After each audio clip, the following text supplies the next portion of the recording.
Hi everybody and welcome to the Mental Toughness and Body Show. My name is Rob Evans and I'm your weight loss coach, health strategist and internationally published author, helping take your life, your business, your health, fitness, body and mindset from where you are right now to where it is that you want to be. And today I want to talk about something practical, and that is about pain, it's about injuries. I'm talking about the physical injuries here that you can suffer as a result of, anything that happens in your life. It could be like an accident, like a fall or something. It could be an injury like mine come from through exercise, whether it's overuse or a strain or something like that. Often we can just leave these things undiagnosed. We just accept a niggle and we don't do anything about it. So I want to tell you a little story about myself, because you might be able to relate to it in your life, and just know that we don't have to live with so much pain.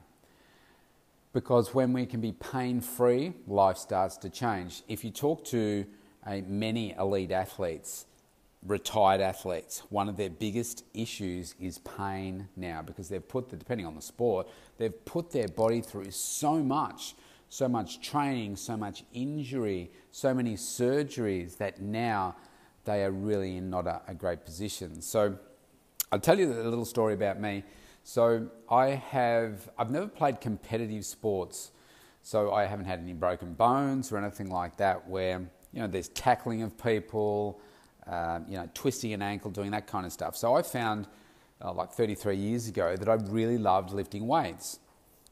And so I'd often get like a soft tissue injury. So that's like the delayed onset of muscle soreness, DOMS, that ache you get after you've done something, like a strength workout, or I don't know, you've walked up a lot of stairs, or you've gone for a long walk, or that kind of thing, and you feel it in the back of your legs, your front of your legs, your calf muscles. You haven't done push-ups for a while, and you start doing some push-ups, and you find that, oh wow, a couple of days you find your arms, your chest are sore right through your armpit, that sort of area.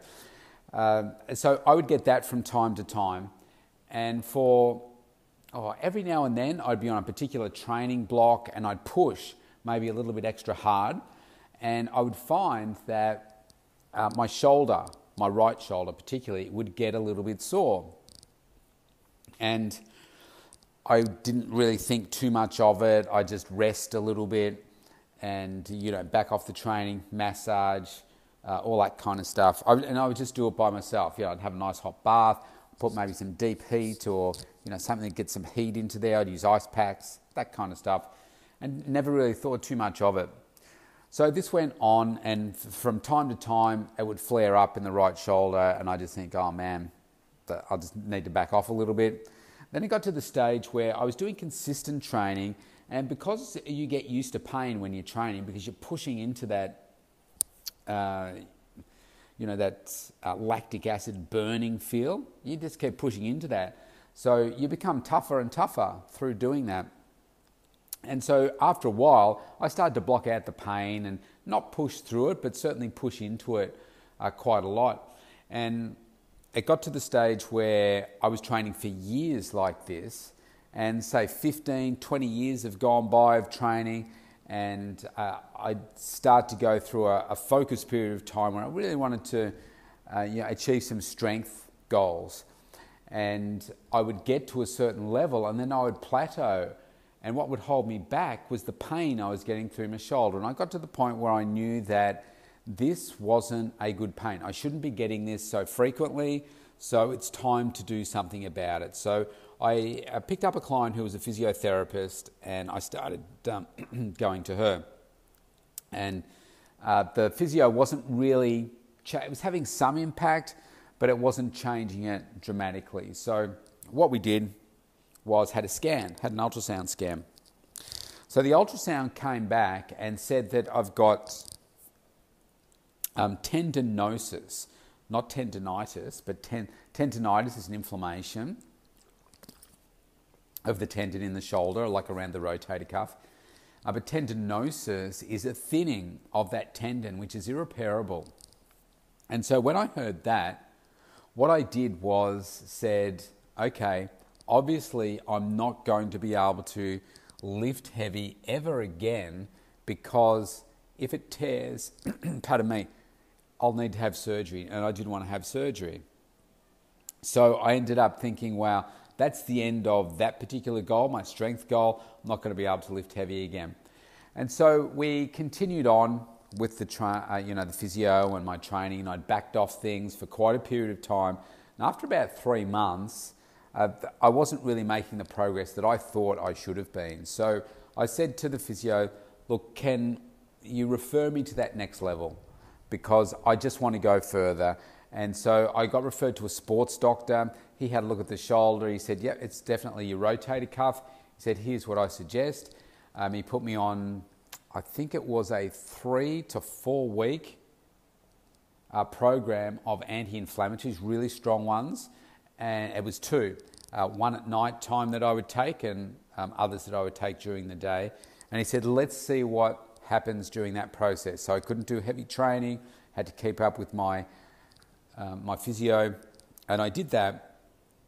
And the pain disappeared a little bit, but not a lot. So after about 3 weeks, he said, right, now I want you to get back into the training again, but do it gradually. So that's what I did. And first week back, the pain was back.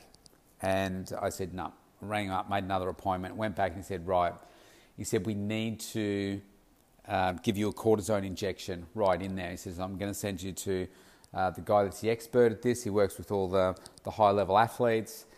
So I went in there to Melbourne Olympic Park, and they use an ultrasound to find the actual spot, exactly where he wants to put it, right into the bursa was where he put it, and bang, in it went. And for the first time in, I don't know how many years, I was in zero pain. I had to wait a few days, and he said, look, it'll probably take maybe 4 weeks to take full effect. And I was in zero pain. So I got back into the training again after, I can't remember, it might have been a few days or a week. I had to wait before I could do it. Started to get back into the training again. And it wasn't too long that the pain came back. And they said, right, no, this isn't good. So they sent me in for an MRI this time. Had an MRI, and then he referred me to a shoulder specialist, which his name's Dr. Matthew Evans, no relative, but brilliant guy. I went in there, I showed him the MRIs, and he said, okay, and he's flicking through them. And this is what it means when you go see an expert. You know how they've got their screen that lights up and they put the negative on there? So you put one up and takes it straight down, puts it up, takes it straight down, puts one up, takes it straight down, puts another one up. He pauses on it, he said, here, right here. And I'm looking at it, I'm like, what are you looking at? I was like, I have no idea. He said, see this here? He said, this could be about 3 millimeters maybe. He said, I think it's that. And he said, I think we need to operate, we need to file that out. And he showed me on the skeleton and the joint as to what was going on.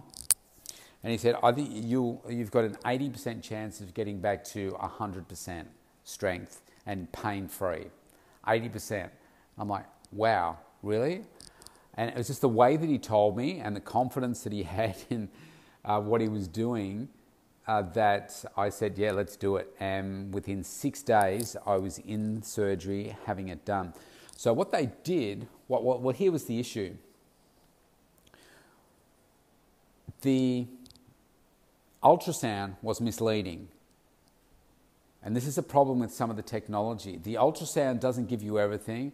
The MRI doesn't give you anything. We need like an extra level of technology, really, because it wasn't until he got into my shoulder and he took photos with the physical little camera on the end of his tool that we could see that no amount of physio is ever going to fix my problem. Because think about it like this. I'm going to say shark tooth.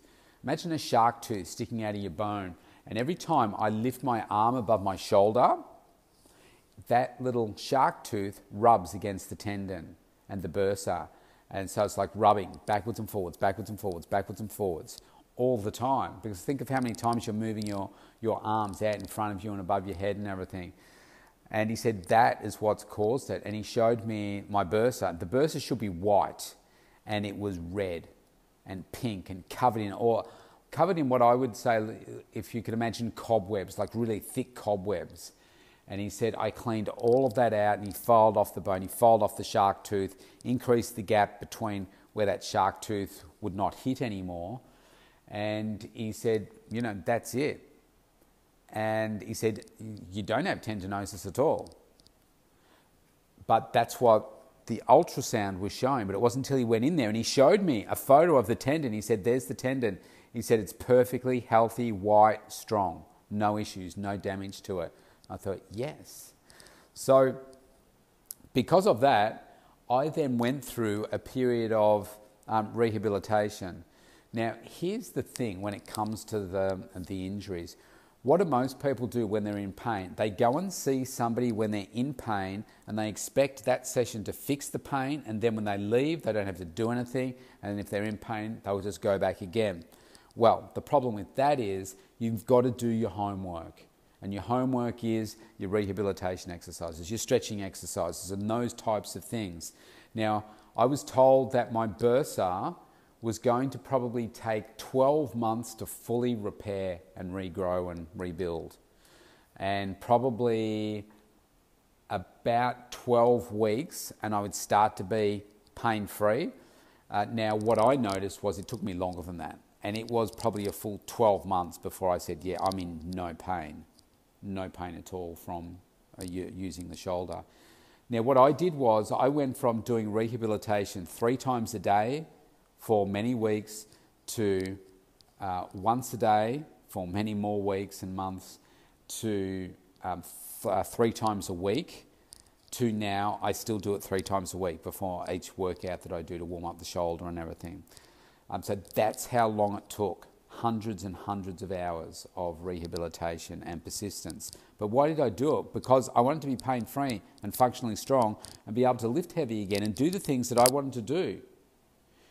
So then I started to get the pain in the left because I was relying on my left so much because my right was in a sling, and because just functionally I had to change the way that I did things.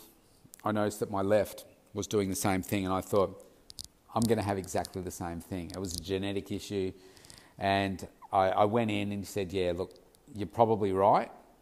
Let's do an MRI. Did an MRI, and the left was actually way worse than the right in terms of how it looked. Like if you compared the images, oh man, it was bad. So I had that surgery, and it didn't exactly work. 6 months later, I was still in kind of the same amount of pain. It wasn't working the way it was supposed to. Went back. He gave me a cortisone shot. That didn't work. And then he said, right, let's have another MRI. We had another one. He could see that there was something that was not quite right there. He said, right, I think we need to go back in and shave a bit more off here. He said I didn't do that last time, which frustrated me. And I thought, oh, why didn't you do that? He said I didn't think I needed to. And so went in, did that, and now I'm pain-free. Again, I don't know what you mean by. Thanks, Siri. It probably took me a full 12 months again, and now I'm pain-free. And now I'm back to doing what it is that I want to do. So why do I tell you this story? For a couple of reasons. I was convinced because I went and had an ultrasound, and because they told me that I had tendinosis, that my life was over as far as I was concerned in terms of lifting heavy weights. But I knew that I didn't have to go through life like that. And I thought, do you know what? Maybe if I had surgery, if I needed surgery, that would fix this. So I wanted to keep going. So I just kept escalating. So my first thing was do it by myself, didn't work. Went to the physio, didn't work. Escalate to the sports doctor, didn't work. As referred to the specialist surgeon, he looked at it, said, yep, here's your exact problem, bang, here's what we go. Now, we always go on the path of least resistance, so we don't say, oh, we've got I'm getting a headache, let's go to the brain surgeon. You always go down the path of least resistance because you hope that you'll get an outcome that way. And because working with these specialists is expensive. But my point here is that you don't have to live in pain. There's always another option. And I think one of the things that we do for ourselves is not listen to our bodies closely enough and just accept pain and not accept the fact that actually there's a different way of doing this. I could be pain-free and not be suffering the way that I am. Now I'm talking about this in the terms of my sports performance, if you like, is in lifting weights and doing what I want to achieve. But this could be just functional pain. I work with a number of clients that are so overweight that it's wrecked their knees, it's wrecked their hips, and they're waiting on surgeries for hip replacements, knee replacements and stuff. But in order to help them be more pain-free, they need to reduce their weight so that they're healthy. So there's so much that you can do, but you do not have to be suffering in pain. There's always a way that you can do it. Now, if you've got arthritis of some sort, again, there are things that you can do there. So I've had a number of clients that have been incredibly, caught up in the pain in their knees and joints and so forth. So what do? Think about a joint, okay? It can grind away in the joint itself, and that can really hurt. But how do we ease that? Well, let's assume that the obesity is not an issue. What we do is we strengthen the muscles around the joint. And then what does that do? It eases some pressure off the joint because you're stronger to hold yourself through the muscles as opposed to just letting gravity take over. And that has some really, really great benefits. And also getting the right supplementation for you. So here's my thing. If you are in chronic pain and you think, man, I don't have to be like this, let's start having a conversation. So go to the mentaltoughnessandbodyshow.com, opt in for a free consultation, and let's talk through what is going on for you, and let's see how we can improve your quality of life to be pain-free, or certainly a lot less reduced pain, so that you can just functionally enjoy your life pain-free and do the things that you want to do. That's what makes life exciting. See you tomorrow.